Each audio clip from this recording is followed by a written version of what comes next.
Okay, તો આજે આપણે એક નવું પેપર સ્ટાર્ટ કરશું 501 અને એનો યુનિટ 2 ક્લાસિકલ મિકેનિક્સની અંદર આપણે પાર્ટ 1 લાંગ્રેન્જિયન ફોર્મ્યુલેશન છે એમાં જોશું.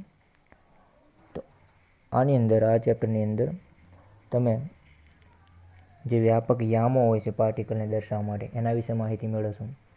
એના ઉપર કેવા બળો લાગતા હોય છે એના વિશે માહિતી મેળવશો. અને એ કઈ કઈ રીતના ગતિ કરતા હોય છે, એના મુક્તતાના અંશ એટલે કે ડિગ્રી ઓફ ફ્રીડમ એ કેટલા હોય છે, કઈ રીતના હોય છે એના વિશે આપણે માહિતી મેળવશું. ઓકે, તો સ્ટાર્ટ કરીએ. પ્રથમ પોઈન્ટ આપણો છે કોન્સ્ટન્ટ, પ્રતિબંધ. બરાબર, લખવામાં થોડીક ભૂલ છે. કોન્સ્ટન્ટ કેને કહેવાય છે આપણે? કોન્સ્ટન્ટ એના ઉપર બળ લાગતું એની વાત કરી છે. તો કોન્સ્ટન્ટ આપણે કોને કહીએ છીએ? પ્રતિબંધ એટલે શું એને આપણે ઉદાહરણ સાથે સમજાવવાનું રહેશે. ઓકે, તો કોન્સ્ટન્ટ એટલે આપણે એમ કહીએ તો એની વ્યાખ્યા છે કે વ્યવહારમાં ઘણી વખત કણ કે કણોની પ્રણાલીની ગતિ પર અમુક રીતે મર્યાદાઓ મૂકવામાં આવે છે. કોઈ પાર્ટિકલ હોય, કોઈ કણ હોય, અથવા કણની કોઈ સિસ્ટમ હોય. આખું એક સિસ્ટમ એની અંદર ઘણા બધા પાર્ટિકલ આવેલા હોય. ઓકે, તો એમની જે ગતિ કરતા હોય છે, એમની અલગ અલગ જે બી ગતિ હોય એ ગતિ કરતા હોય છે, તે ગતિ ઉપર અમુક પ્રકારની મર્યાદાઓ મૂકવામાં આવે છે. અને ગતિ પરની આવી મર્યાદાને આપણે કોન્સ્ટન્ટ કહેવામાં આવે છે. બરાબર, અથવા એને પ્રતિબંધ કહીએ છીએ. તો એના ઉદાહરણ અમુક આપ્યા છે. તો એના ઉદાહરણ જોઈએ તો સૌપ્રથમ બતાવી છે કોઈ દ્રઢ પદાર્થની ગતિ આપી હોય, એટલે કે કોઈ દ્રઢ પદાર્થ ગતિ કરતો હોય તો એના ઉપર કેવો પ્રતિબંધ, કેવો કોન્સ્ટન્ટ લાગે છે. બરાબર, તો આ પદાર્થની ગતિમાં તેના કોઈ પણ બે કણો વચ્ચેનું અંતર અચળ હોય છે અને એ ઉપર પ્રતિબંધ લાગે છે, અથવા એ રીતનું એના ઉપર કોન્સ્ટન્ટ લાગે છે. સિમ્પલ દ્રઢ પદાર્થ લઈ. ઓકે, તો દ્રઢ પદાર્થની અંદર એમના બે પાર્ટિકલ વચ્ચે અંતર કેવું હશે? અચળ. અહીંયા દ્રઢ પદાર્થનો મતલબ આપણે એક સોલિડ કહી દઈએ, રિજિડ બોડીને કહેવામાં. બરાબર, તો ધારો કે એ જે દ્રઢ પદાર્થ છે, આપણે એમ કહીએ કે ધારો કે આપણી પાસે આ દ્રઢ પદાર્થ આપણે આગળ આપેલો છે અને એની અંદર આ એક પાર્ટિકલ છે અને આપણા પાસે બીજો પાર્ટિકલ છે. ઓકે, તો આ જે બે પાર્ટિકલ છે એ બે પાર્ટિકલ વચ્ચે જે અંતર છે, એમના વચ્ચેનું અંતર જે દર્શાવે છે, ઓકે, એ અંતર કેવું છે? અચળ છે, એ બદલાશે નહીં. કેમ કે પદાર્થ કેવો છે? દ્રઢ છે.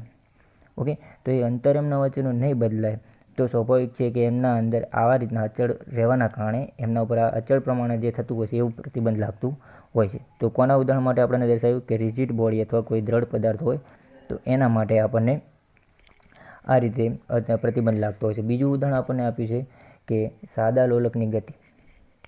તો સાદો લોલક જે ગતિ કરતો હોય છે તો એની ગતિ પ્રમાણે આપણે એમ કહીએ કે એની ગતિ થતી હશે તો એક શેના ઉપર આધાર રાખતા હોય છે? આ ગતિ બે પ્રતિબંધો લાગતા હોય છે ગતિ ઉપર. ઓકે, તો પહેલી ગતિ શું બધા? ગોળાના આધાર બિંદુથી અંતર L અચળ રહેવું જોઈએ. મતલબ કે ધારો કે આપણે એક પોઈન્ટથી આ એક દોરી વડે L જેટલું અંતર છે. આ સમજો કે આ દોરી છે આપણી પાસે અને આ આપણો એ સાદો લોલક. ઓકે, તો આ જે સાદો લોલક છે એ બે બાજુ ડાયરેક્શનમાં આપણે જાણીએ છીએ કે આ ધરી છે, એનો જે મેઇન બિંદુ છે ત્યાંથી આ રીતે સાદો લોલક દોલન કરતું હશે બંને સાઈડ.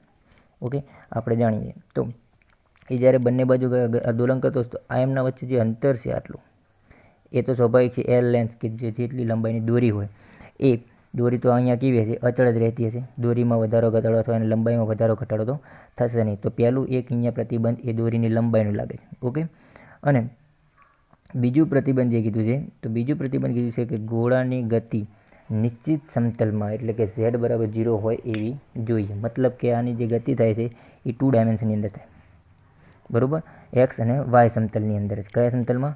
એક્સ અને વાય સમતલની અંદર જેની ગતિ થતી હોય છે. ઓકે, તો આવી રીતે નિશ્ચિત સમતલની અંદર જેની ગતિ થતી હોય છે. તો જે સાદા લોલકના ઉદાહરણ પ્રમાણે જોઈએ તેના ઉપર બે પ્રકારના કોન્સ્ટન્ટ અથવા પ્રતિબંધ લાગતા હોય છે. એક તો કે એના આધાર બિંદુથી જે ગોળો છે એનું અંતર એ અચળ રહેતું હોય છે, અને બીજું ગોળાની ગતિ એ નિશ્ચિત સમતલમાં થતી હોય છે. આપણે જાણીએ છીએ કે એક જ સમતલની અંદર આપણે ગતિ કરતા, સોરી, બે સમતલ 2 ડાયમેન્શન આપણે કહીએ તેની અંદર એ ગતિ કરતા હોય છે. ઓકે, ત્યારબાદ કોઈ એક નક્કર ગોળો હોય અને એ નક્કર ગોળાના પૃષ્ઠ પર મૂકેલા કણની ગતિ આપણને દર્શાવવાની કીધી હોય. કોઈ નક્કર ગોળો હોય અને નક્કર ગોળાના શું કીધું છે? પૃષ્ઠ પર મૂકેલા કણની ગતિ.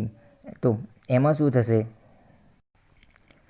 તો અહીંયા શું કહે છે કે જે બી કણ આપેલો છે, ધારો કે નક્કર ગોળા ઉપર આપણે એવો કોઈ કણ લઈ લઈએ, બરાબર. કોઈ કણ જે નક્કર ગોળો આપ્યો છે, નક્કર ગોળા ઉપર આપણે એક કણ દર્શાવી દઈએ. સિમ્પલ રીતે કહું, ધારો કે આપણા પાસે આ કોઈ એક ગોળો આપેલો છે આપણને, ઓકે, અને એ ગોળા ઉપર કોઈ એક નાનો કણ છે આપણી પાસે.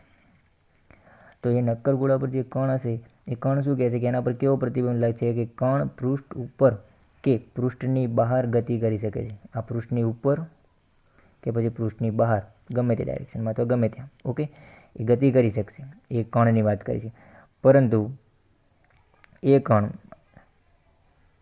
પૃષ્ઠની અંદર, એટલે કે જે આપણે ગોળો લઈએ છીએ એ ગોળાની અંદરની વાત કરી છે, બરાબર. કે ગોળાની અંદર એ કણ ગતિ નહીં કરી શકે, અંદર જઈ શકશે નહીં, બરાબર. તો અહીંયા એવો પ્રતિબંધ દર્શાવ્યો કે અહીંયા શું કર્યું કે જે ગોળાની ઉપર કણ હશે એ કણ સપાટી ઉપર ગતિ કરી શકશે અથવા બહાર ગતિ કરી શકે, પરંતુ એ કણ એ ગોળાની અંદર ગતિ કરી શકશે નહીં. તો આના ઉપર આવી મર્યાદાઓ લાગે છે, તો આવું કન્સ્ટ્રેન્ટ લાગે છે, બરાબર. તો આ પ્રતિબંધને લીધે એના મુક્તતાના અંશ ઘટે છે, ઓકે. અહીંયા એક નવો શબ્દ મેં તમને કીધું એ પ્રમાણે મુક્તતાના અંશ, એને ઇંગ્લિશમાં કહીએ તો ડિગ્રી ઓફ ફ્રીડમ. શું કહેવાય છે? ડિગ્રી ઓફ ફ્રીડમ, મુક્તતાના અંશ આપણે એને કહેતા હોઈએ છીએ, ઓકે. તો એ ડિગ્રી ઓફ ફ્રીડમ તરીકે આપણે એને દર્શાવતા હોઈએ છીએ. મુક્તતાના અંશ એની અંદર શું થતા હોય છે? ઘટતા હોય છે. તો પછી શું કહે છે કે મુક્ત રીતે અવકાશમાં ગતિ કરતા કણના, આની ડેફિનેશન આગળ આવશે એટલે તમને ખ્યાલ આવશે કે મુક્તતાના અંશનો મતલબ શું, કે પાર્ટિકલ એ કયા સમતલમાં ગતિ કરે છે એ એનો મુક્તતાનો અંશ દર્શાવે છે. કે 1 ડાયમેન્શનમાં છે કે 2 ડાયમેન્શનમાં છે કે પછી 3 ડાયમેન્શનમાં છે, તો એ કેટલા ડાયમેન્શનની અંદર ગતિ કરશે એ એના મુક્તતાના અંશ હોય છે. કેટલા પાર્ટિકલ ગતિ કરે એ પ્રમાણે મુક્તતાના અંશ બદલાતા જતા હોય છે, ઓકે. તો મુક્ત રીતે અવકાશમાં ગતિ કરતા કણની મુક્તતાના અંશ 3 છે, બરાબર. મુક્ત રીતે જે પાર્ટિકલ અવકાશની અંદર, કોઈ પણ અવકાશની અંદર પાર્ટિકલ ગતિ કરતો હોય તો એના મુક્તતાના અંશ કેટલા છે? 3 છે. પણ તે કણની ગતિ ઉપર પ્રતિબંધ મૂકવામાં આવે તો તેના મુક્તતાના અંશ ઘટે છે, ઓકે. આ શું કહેવા માગે છે કે ધારો કે આપણે આ જે સમતલ આપ્યું છે, સમતલ આપણે કહીએ કે 2 ડાયમેન્શન છે, બરાબર. સમતલ આપણા આગળ જે છે એ કેવું છે? 2 ડાયમેન્શન છે. તો જેને હું 2D કહું, તો આ 2D સમતલ આપણને આપેલું છે, એક્સ અને વાય ડાયમેન્શનની અંદર 2 સમતલ આપેલા છે. આના મુક્તતાના અંશ 2 થાય. ખ્યાલ આવ્યો? કેમ કે આની અંદર તમે બધી જ ગમે તે ડાયરેક્શનની અંદર આ 2 સમતલની અંદર, એક્સ અને વાય સમતલની અંદર પાર્ટિકલ ગમે ત્યાં ગતિ કરી શકે છે. એટલે 2 ડાયમેન્શન છે, તો એ 2 ડાયમેન્શનના કારણે આના મુક્તતાનો અંશ પણ શું કહેવામાં આવે છે? 2 કહેવામાં આવે, ઓકે. હવે શું કહે છે કે ધારો કે એ પાર્ટિકલને એના ઉપર એના કન્સ્ટ્રેન્ટ લગાવવામાં આવે છે. એ 2 ડાયમેન્શન સમતલની અંદર છે, પરંતુ એના ઉપર શું કીધું છે? એ કણની ઉપર પ્રતિબંધ મૂકવામાં આવે તો એના મુક્તતાના અંશ ઘટે છે. એ પાર્ટિકલ અસ્તવ્યસ્ત ગતિ કરતો હતો, એની જગ્યાએ હું એમ કહું કે એક જ દિશામાં હવે ગતિ કરવા માંડશે. એ શું કર્યું કે જે બીજી ડાયરેક્શનમાં પાર્ટિકલ જતા હતા એના ઉપર શું કર્યું? એના ઉપર પ્રતિબંધ લગાવવામાં આવ્યો. એટલે હવે એક જ ડાયરેક્શનમાં ગતિ કરશે. તો એક ડાયરેક્શનમાં ગતિ કરે તો હું એ કહી શકું કે આ જે પાર્ટિકલ છે હવે આ એક જ દિશામાં ગતિ કરશે, તો એના મુક્તતાના અંશમાં પહેલાં 2 હતા, હવે થઈ જશે 1. કેમ? કેમ કે માત્ર એક્સ અથવા વાય કોઈ એક જ અક્ષની અંદર અથવા એક જ સમતલમાં ગતિ કરતા હોય છે, ઓકે. આથી એના મુક્તતાના અંશ હવે શું થઈ ગયા? 1 થઈ ગયા. એટલે એવું કહેવા માગે છે કે જે કન્સ્ટ્રેન્ટના કારણે એના મુક્તતાના અંશ એટલે કે ડિગ્રી ઓફ ફ્રીડમ છે એ ઘટતા હોય છે, ઓકે. જો કોઈ પણ કણ સમતલમાં ગતિ કરે તો તેના મુક્તતાના અંશ 2 છે, બરાબર. એવું આપણને કહેવામાં આવે છે કે એના મુક્તતાના અંશ કુલ કેટલા હોય છે? 2 હશે. તો એ મુક્તતાના અંશ વિશે જોઈએ તો જો આપણને ડેફિનેશન આપી છે કે ડિગ્રી ઓફ ફ્રીડમ એટલે કે મુક્તતાના અંશ આપણે કોને કહીએ છીએ? તેની વ્યાખ્યા છે કે એક કે વધુ કણોની પ્રણાલી, એક કણ અથવા એક કરતાં વધુ કણની વાત કરીએ, ઓકે. તો એવી સિસ્ટમ હોય, એવી પ્રણાલી હોય કે એમાં એ કણની સ્થિતિ દર્શાવવા માટે જરૂરી યામોની સંખ્યા, એ કણ કઈ જગ્યાએ છે એની સ્થિતિ દર્શાવવા માટે યામની સંખ્યા. હું એમ કહું કે આપણા આગળ એક્સ વાય યામ છે, ઓકે. તો એમાં આ પાર્ટિકલ અહીંયા આપેલું છે, તો એ પાર્ટિકલને આપણે શું દર્શાવવું પડે? એક્સ અને વાય યામ આપણે દર્શાવીએ છીએ, ઓકે.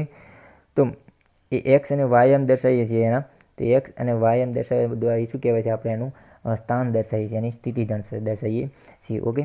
તો એ યામની સંખ્યાને શું કહેવાય છે? પ્રણાલીના મુક્તતાના અંશ આપણે કહીએ છીએ, ઓકે. તો આ રીતે આપણે એના મુક્તતાના અંશની ડેફિનેશન દર્શાવી શકીએ છીએ. હવે એ કેટલા પ્રકારના હોય છે જોઈએ તો સીધી રેખામાં કણ ગતિ કરતો હોય તો તેને દર્શાવવા માટે એક જ યામની જરૂર પડે છે. તેથી તેના મુક્તતાના અંશ આપણે શું કહી શકીએ છીએ? 1 કહી શકીએ છીએ. તો મેં તમને હાલ કીધું પ્રમાણે ધારો કે એક જ ડાયરેક્શનની અંદર પાર્ટિકલ ગતિ કરતો હોય તો એના મુક્તતાના અંશ કેટલા મળે છે આપણને?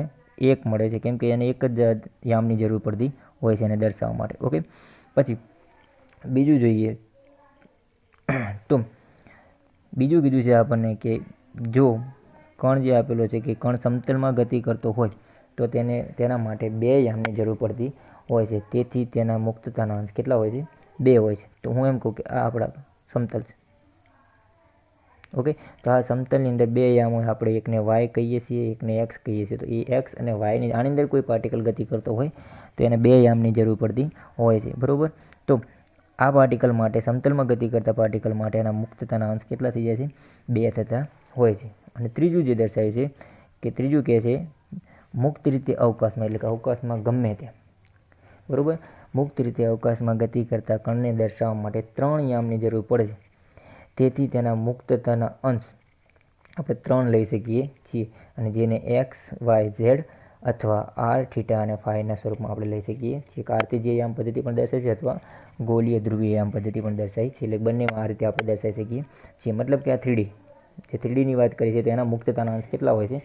3 આપણે કહી શકીએ છીએ. ઓકે, તો આ વાત થઈ માત્ર એક પાર્ટિકલની, કે એક પાર્ટિકલ અવકાશમાં મુક્ત રીતે ગતિ કરતો હોય તો એને આપણે 3 યામની જરૂર પડે. પરંતુ ધારો કે અવકાશમાં આવા n પાર્ટિકલ હોય તો શું કરવું? કેમ કે પાર્ટિકલ તો ઘણા બધા હશે. તો આવા n પાર્ટિકલ હોય તો એની પ્રણાલીને દર્શાવવા માટે 3n યામોની જરૂર પડે. કેટલી? 3n. એક તો કે 3 ડાયમેન્શન માટે 3 તો છે જ, ઉપરથી પાર્ટિકલ કેટલા છે? તો કે n છે. તો એને ટોટલી કેટલા યામોની જરૂર પડે? 3n યામોની જરૂર પડતી હોય છે એને દર્શાવવા માટે. ઓકે, તો એવા મુક્તતાના અંશ એમના કહીએ તો આપણે એમની મુક્તતાના અંશ 3n તરીકે લેતા હોઈએ છીએ. ઓકે, ત્યારબાદ જોઈએ તો હવે એ પ્રતિબંધો અને એના પ્રકારોની આપણે ચર્ચા કરવાની છે.